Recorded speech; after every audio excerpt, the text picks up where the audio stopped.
नमस्कार, पूज्यनगरी न्यूज मध्ये आपलं स्वागत आहे। आता पाहूया ठळक घडामोडी।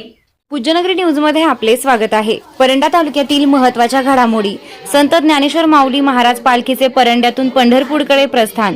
थोरबोले वस्तीवर पालखीचे भक्तिमय स्वागत। थोरबोले वस्तीवर पालखीचा विसावा, नंतर पंढरपूरकडे प्रस्थान। आता बातमी विस्ताराने। माजी आमदार ज्ञानेश्वर पाटील यांच्या वाड्यावर मुक्कामी असलेली संत ज्ञानेश्वर माऊली महाराज पालखी आज सकाळी भक्तिमय वातावरणात पंढरपूरकडे मार्गस्थ झाली। दरवर्षीच्या परंपरेप्रमाणे कुर्डवाडी रोडवरील दीपक थोरबोले यांच्या वस्तीवर पालखीनं विसावा घेतला। यावेळी थोरबोले परिवाराच्या वतीने पालखीचं भव्य स्वागत करण्यात आलं। यावेळी पालखी प्रमुख ज्ञानेश्वर महाराज कोल्हापूरकर व उपस्थित मान्यवरांच्या दीपक थोरबोले परिवाराच्या वतीने सत्कार करण्यात आला। पालखी सोहळ्यात सहभागी झालेल्या वारकऱ्यांसाठी नाश्ता, चहा व पाण्याची व्यवस्था करण्यात आली होती।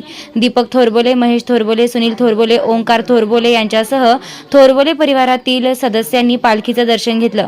विसावानंतर माऊलींची पालखी पंढरपूरच्या प्रवासासाठी मार्गस्थ झाली। यावेळी पालखीला निरोप देण्यासाठी जिल्हा परिषदेचे माजी सदस्य सिद्धेश्वर पाटील, शिवसेना ठाकरे गट जिल्हा प्रमुख रणजित पाटील, मेघराज पाटील, जनशक्तीनगर विकास आघाडीचे नेते Vishwajit Patil, police Naik Mhetre, police constable खता श्रीकांत भराटे, जितू चौधरी, आकाश उंद्रे, भारत साडेकर यांच्यासह भाविक व ग्रामस्थ उपस्थित होते।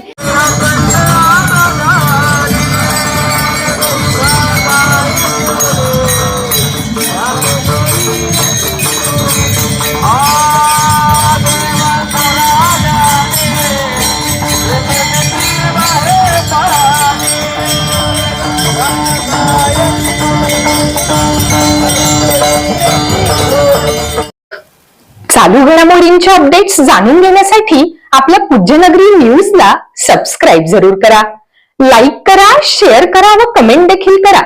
बेल आयकॉनवर प्रेस करा व नोटिफिकेशन्स मिळवा।